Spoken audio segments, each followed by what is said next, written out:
सर्वेषां कृते नमो नमः। अगली वीडियो हम आपके लिए लेकर आए हैं। जो पॉइंट हम पहले पढ़ चुके हैं उनके आगे, और इस वीडियो को आपको आखिरी तक देखना बहुत ज़रूरी है। जब तक इस वीडियो को आप आखिरी तक नहीं देखेंगे आपको समझ में नहीं आएगा, इसलिए अनिवार्य रूप से आपको वीडियो पूरी देखना ही पड़ेगी, तभी आपको समझ में आ पाएगा कि संस्कृत में और क्या क्या होता है। मैं आपके लिए विशेष पॉइंट लेकर आ रहा हूँ जो कि संस्कृत विषय में होते ही होते हैं, जो कि आजकल फर्स्ट क्लास से लेकर 12th क्लास तक संस्कृत अनिवार्य जिन स्कूलों में हो गई है उनमें भी, और जहाँ पर 6th क्लास से लेकर 10th क्लास तक संस्कृत है उन सभी क्लासों में भी यह बहुत ज़रूरी है कि आप इन सबको पढ़ लें, क्योंकि सभी क्लासों में यही सब आता है। तो चलिए पॉइंट पर आते हैं। पॉइंट नंबर 9, ये जो क्रमांक है ये नव क्रमांक नव नौवा क्रमांक है, नंबर है। इसमें दिया है लकार। लकार 10 होते हैं परंतु हमारी पाठ्य पुस्तक में 5 होते हैं। और ये लकार कहाँ पर होते हैं? बोले धातु रूपों में होते हैं। आपको यदि लगता हो कि लकार कहाँ होते हैं तो लकार धातु रूप में होते हैं, और हमारी पाठ्य पुस्तक में मात्र हमको 5 लकार पढ़ाए जाते हैं।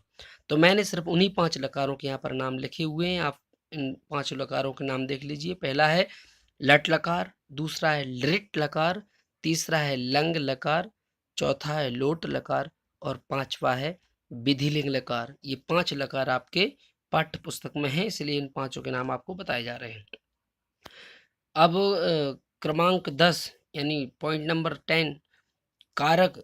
कारक 6 होते हैं, और ये कारक कहाँ होते हैं? शब्द रूपों से पहले, जिनको हम बोलते हैं प्रथमा कर्ता ने द्वितीय क्रम को तृतीय क्रम से के द्वारा, चतुर्थी संप्रदान के लिए पंचमी अपादानम से अलग, षष्ठी संबंध का के कीरा रे, सप्तमी अधिकरण में पेपर संबोधनम हे भो अरे। उसी प्रकार उनका हिंदी चिन्ह और विभक्ति को यदि हटा दिया जाए तो बीच में जो रह जाते हैं वो कारक कहलाते हैं।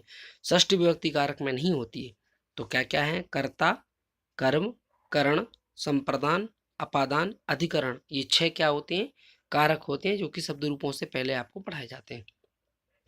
अगला है पॉइंट है 11, है ना, क्रमांक 11वें नंबर पर देखिए क्या लिखा है? समास। समास भी कितने होते हैं? 6 होते हैं, है ना। यह इनका प्रकरण एक अलग ही होता है समासों का, जिसमें पहला है तत्पुरुष समास, द्वंद्व समास, द्विगु समास, कर्मधारय समास, बहुब्रीहि समास, और उसके नीचे लिखा हुआ है अव्ययी भाव समास।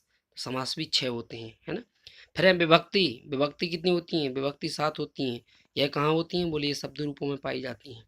शब्द रूप जब हम पढ़ते हैं तो उस समय लिखी होती हैं लाइन से, क्रम से, एक दूसरे के नीचे लिखी रहती हैं। मैंने लाइन में लिखा है, एक दूसरे के नीचे लिखी रहती हैं। ये कैसे होती हैं? उनको बोला कैसे जाता है? प्रथमा, द्वितीया, तृतीया, चतुर्थी, पंचमी, षष्ठी, सप्तमी, और ये संबोधनम जो कहलाता है वो संबोधन कहा जाता है कि प्रथमा विभक्ति का ही रूप संबोधन होता है। ठीक है। तो इस प्रकार आज की वीडियो में हमने क्या पढ़ा है? 9 पॉइंट से लेकर 12 पॉइंट तक, यानी 90 क्रमांक से लेकर, है ना, 90 नंबर से लेकर 12वें नंबर तक लकार कितने होते हैं? 5, लट, लृट, लंग, लोट, विधिलिंग, कारक 6, कर्ता, कर्म, करण, संप्रदान, अपादान, अधिकरण, समास 6, तत्पुरुष, द्वंद्व, द्विगु, कर्मधारय, बहुब्रीहि, अव्ययी भाव, और विभक्ति 7, प्रथमा, द्वितीय, तृतीय, चतुर्थी, पंचमी, षष्ठी, सप्तमी और संबोधनम। इस प्रकार से ये आपके लिए अगली वीडियो में हम आपके लिए लेकर आएंगे, और आप वीडियो पूरी देखा करें। अगर संपूर्ण वीडियो आप देखेंगे तभी आपको समझ में आएगा, और इनमें हम क्रम डालते रहेंगे तो उन क्रम के आधार पर आप पढ़ते रहें और देखते रहें। और जिनको आवश्यकता है संस्कृत विषय सीखने की, उनके लिए यह वीडियो भेज दें, और शेयर करें और कमेंट करें। पढ़ाई जरूर करें, लिखाई जरूर करें, और उनको याद भी करें। हो सके तो अपनी कॉपी में भी लिख लें। यह क्लास 6 से लेकर 10th तक, 12th तक सभी के लिए, सभी शिक्षकों के लिए और विद्यार्थियों के लिए भी है। धन्यवाद।